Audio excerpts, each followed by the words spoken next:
Till our fought burn to burn mountain high, so lie up cigarettes chain. The Devil's Right Hand by singer-songwriter Steve Earle appears on his 1988 album Copperhead Road, and it can't be overstated the importance of this album to Americana, folk music, country music, all of the above, in basically introducing this style of music to a mainstream audience for the first time in any really huge, meaningful way.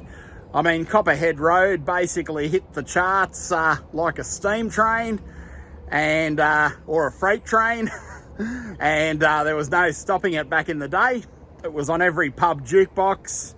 It was on the Billboard charts for I don't know how many weeks, on charts around the world for I don't know how many weeks, and it was quite an impressive performance for a relatively unknown performer in that part of the music stratosphere, that Americana, folk, country rock genre. And Steve Earle's never really hit those heights again, I guess you'd say. And I'm sure he's quite at peace with that. When you get a home run out of the gate, it's hard to replicate, and he's probably self-aware enough to see all of that in perspective, especially as an older gentleman now. But The Devil's Right Hand is probably one of his most misrepresented songs. A lot of people cite this one as being a gun control anthem or something like that. And it's easily understandable why you'd think that, and why a lot of people have thought that and hypothesised about that over the years. I mean, there's a lot of parallels between Steve and Bruce Springsteen, I guess you'd say, in terms of songwriting. But for my money, Steve Earle is a lot more genuine than Bruce Springsteen ever was or ever will be. But that's another story. So The Devil's Right Hand often gets cited as a gun control song, purely because it's about a guy that gets in trouble with a gun during the old Wild West days. But it is that, even though it seems to be that at face value, I think it more represents the classic folk tale, the cautionary tale, with all that gallows humour. And that's very evident in this song. I mean, you have the gallows humour indicating, particularly in regard to when he's singing about the cap and ball cult that shoots as fast as lightning but loads a mite slow. And he sort of opines that it'll get you into trouble quite quickly, but then it can't get you out. So the song really does seem more about that dark gallows humour. It's almost a spiritual successor to something like Johnny Cash's Don't Take Your Guns to Town, and it is quite an interesting ballad in that context, so it is very much in keeping with those old story songs. It has been interpreted as a gun control ballad, but I think that's perhaps looking a little too deeply into it, and probably not the intention of the song. At least according to Steve Earle himself, it was never about, or never explicitly about, gun control, though I'm sure that he's fine with people coming up with their own interpretations, which is what these videos are all about. But yeah, it does feel like a spiritual successor to something like Johnny Cash's Don't Take Your Guns to Town, which follows similar themes of getting oneself into trouble with a reckless regard for firearms. So perhaps The Devil's Right Hand isn't so much about gun control as it is about gun safety when it comes down to brass tacks. But generally it does feel more like a cautionary sort of tale about angry young men with a lot of firepower.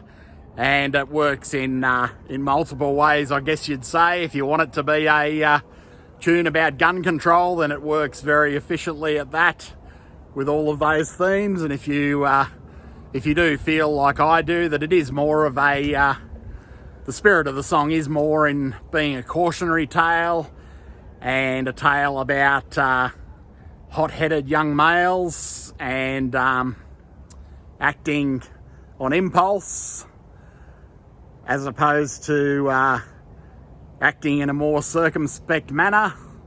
At least that's what I get out of the song, especially as I get a lot older. It really does feel like the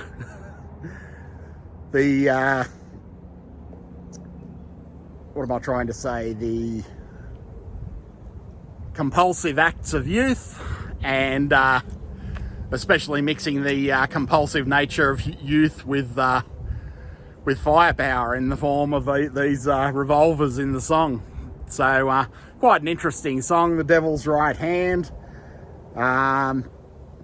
It's an interesting comparison to draw when thinking about a handgun and literally the right hand of Satan, I guess. It gets into all sorts of theological territory as well if you feel like going down that rabbit hole. But nevertheless, I'd recommend checking this song out if you haven't heard it before.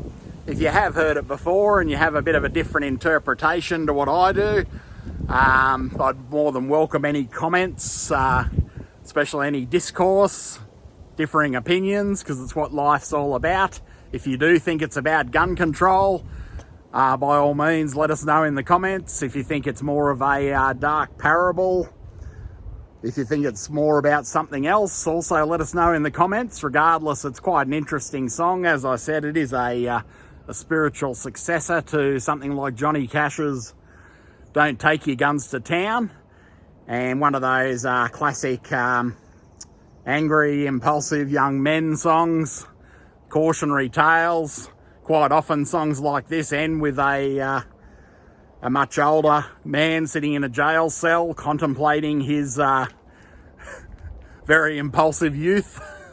And that happens quite a bit in Americana and folk music as well. But I love these story songs. This channel, I do talk about film quite a bit, and I think these story songs kind of fit into that same universe. I mean, it's all passing down wisdom and stories and parables at the end of the day, whether it's film or music or any one of these mediums. So quite an interesting one to take a look back at.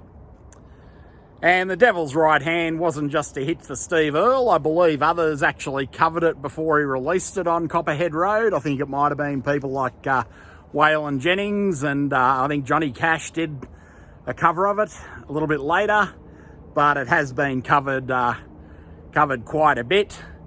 Arguably, it is probably Steve Earle's most covered song by others, I'd say. And it really has taken on a life of its own. So if you're interested in listening to The Devil's Right Hand again, I'll post Steve Earle's version in the description. I'll try and find a few other versions as well. It is well worth a revisit. And as I said, if you have any thoughts on The Devil's Right Hand, what the song means to you, what your interpretation of it is it a gun control song? Is it a dark parable?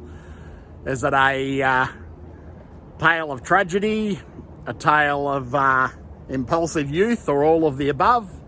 I'd be keen to hear your comments about this one. As I said, Steve Earle's given his own thoughts on it, but the beauty about music is that these songs really do take on a life and a meaning of their own, and often they end up meaning something that the artist didn't necessarily intend. So quite interesting in that regard, as many songs are. Thanks for joining me for this quick video, just a little bit of a different format that I'm working on, just out of interest.